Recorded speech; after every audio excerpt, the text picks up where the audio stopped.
अकेले ही तय करने होते हैं कुछ सफ़र, क्योंकि ज़िंदगी में हर सफ़र में हम सफ़र नहीं होते। तो दोस्तों, मैं आप लोगों का दोस्त भवानी हर बार की तरह आज भी एक बहुत ही प्यारा कहानी के साथ। चलिए सुनते हैं आज का कहानी। एक राज्य में एक राजा रहते थे। बड़े ही अहंकारी थे राजा। उनके जो प्रजा थे बड़े अतिष्ठ थे उनके शासन पर राजा को कुछ बोल भी नहीं पाते थे। तो दिन ब दिन राजा का अहंकार बढ़ रहा था, उनका अत्याचार भी बढ़ रहा था राज्य के लोगों के साथ। उसी राज्य के बाहर जंगल में एक साधु रहते थे। तो एक दिन शहर के कुछ लोगों ने मिलके साधु के पास गए और उन्हें राजा के इस अत्याचार के बारे में बताया और बोले, साधु जी, आप ही शायद कुछ कर सकते हैं राजा की इस अहंकार को तोड़ने के लिए। साधु सब कुछ सुने, फिर बोले, ठीक है, आज आप लोग जाइए, मैं कुछ दिन बाद जाके आपके महाराज से मिलूंगा। तो करीब 10-15 दिन के बाद में साधु आके महाराज की, जहाँ पे उनका शासनभार संभाला जाता है, जहाँ उनका दरबार लगता है, साधु आके वहाँ पहुँचे। बहुत ही प्यारा सा तोता वो पिंजरे में लेकर आए थे। साधु राजा से मिले और बोले, महाराज, मैं आपके लिए तोता लाया हूँ, बहुत ही प्यारा है, बहुत ही सुंदर गाना गा के सुनाएगा आपको अच्छा लगेगा। राजा भी इससे पहले इस तरह की सुंदर तोता कभी नहीं देखे थे। वो भी उसको देख के बड़े खुश हो गए। बड़े आदरपूर्वक उन्होंने साधु जी को बिठाया और फिर उनसे वो तोहफा ग्रहण किया। लेकिन जब साधु जी ने वो पिंजरा महाराज के हाथ को दिया तो बताया उनको कि महाराज, ये बड़ा ही सुंदर प्यारा गाना सुनाएगा आपको, बहुत अच्छा लगेगा, पर ये एक ही बात सिखाए, और वो बात है कि एक सवाल वो पूछेगा, लेकिन आप थोड़ा धैर्य के साथ उसका वही सवाल का जवाब दे दीजिएगा, क्योंकि वो इसके अलावा और कुछ नहीं सिखाए। एक ही सवाल होगा उसका, बार बार सुन के आप उसके ऊपर चिढ़ेंगे नहीं, लेकिन वो केवल एक ही सवाल पूछना सिखाए। इतना बोल के साधु ने वो पिंजरा तोते के साथ राजा के पास रख के गए वापस।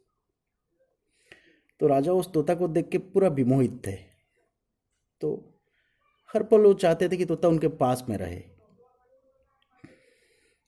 तो साधु जब वापस जा रहे थे तो राजा को बोल के गए थे, महाराज, वो जो सवाल पूछेगा तोता, वो सवाल होगा, आप कौन हैं।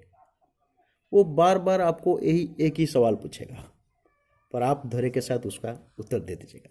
अगर कभी आपने उसको उत्तर नहीं दिया तो फिर वो अपने आप दुखी हो जाएगा और मर भी जाएगा। तो ऐसे ही कुछ दिन चला। राजा तोता के साथ बहुत खुश थे। तोता भी गाना गा के सुना रहा था और रोज वो एक ही सवाल पूछता था कि महाराज, आप कौन हैं। तो शुरू में राजा ने बताया, मैं राजा हूँ, ये राज्य मेरा है। फिर दूसरा दिन वही सवाल था, राजा आप कौन हैं। राजा फिर उनके पूर्वज के बारे में बता रहे थे। तीसरा दिन वही सवाल कि राजा आप कौन हैं। राजा बता रहे थे, मैं क्या पढ़ा हूँ, मुझे किस किस सम्मान में सम्मानित किया गया है, मेरा प्रतिपत्ति कितना है, लोग कितना मुझे आदर करते हैं, लोग कितना मुझसे डरते हैं, कितना राज्य उनका जय करके उन्होंने अपने राज्य के साथ मिलाई। ये सब गरिमा जो था राजा उसको बता रहे थे।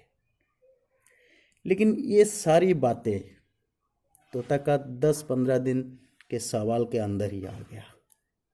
एक दिन ऐसा आया कि तोता जब पूछा कि राजा आप कौन हैं, तो राजा के पास कोई उत्तर नहीं रहा देने के लिए। पर साधु बता के गए थे कि अगर कभी आपने इसका सवाल सुन के इसके ऊपर चिढ़ गए या उसके सवाल का आप जवाब नहीं दिए तो ये बेचारा मर जाएगा। अब राजा के लिए ये संकट था कि राजा बताएगा भी तो क्या बताएगा, वो तो सब कुछ बता चुका है। तो यही सोच के अंदर ही अंदर राजा बड़े परेशान हो रहे थे। इसी परेशानी के साथ राजा का मन में जो अहंकार था वो भी धीरे धीरे टूटने लगा। राजा को लगा कि अगर हम कौन है इसका जवाब 15 दिन में ही हमको खत्म हो जाता है, तो फिर हम किस चीज को लेकर गर्व करते हैं, किस चीज को लेकर अहंकार है हमारे मन में। तो तोता को जवाब देते देते राजा का वो अहंकार ही अपने आप खत्म हो गया। तो दोस्तों, एक छोटा सा कहानी था, पर ये कहानी इतनी कुछ सीख देता है हमको कि अगर एक राजा के पास बोलने के लिए 15 दिन के बाद कोई जवाब नहीं है, तो आप में हम सब क्या हैसियत है हमारा। तो जैसे हैं ऊपर वाला का सब कुछ दिया हुआ है, हम कोई नहीं है, हमारा कुछ नहीं है, बस हम तो यहाँ कर्म करने आए हैं। ऊपर वाला वो डायरेक्टर है और हम सब एक्टर है। तो दोस्तों, जो भी रोल मिल रहा है ना, उसको अच्छा से प्ले कीजिए, राजा की तरह अहंकारी मत बनिए। उम्मीद करता हूँ मेरा कहानी आपको अच्छा लगा होगा।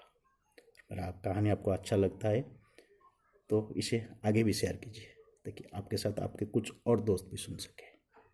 अगर मेरा चैनल को आपने सब्सक्राइब अब तक नहीं किया है तो मेरा चैनल को सब्सक्राइब जरूर कीजिएगा। अगले बार एक और भी अच्छा कहानी के साथ आपके सामने आऊँगा। तब तक स्वस्थ रहिए, मस्त रहिए। Thank you, goodbye, do take care.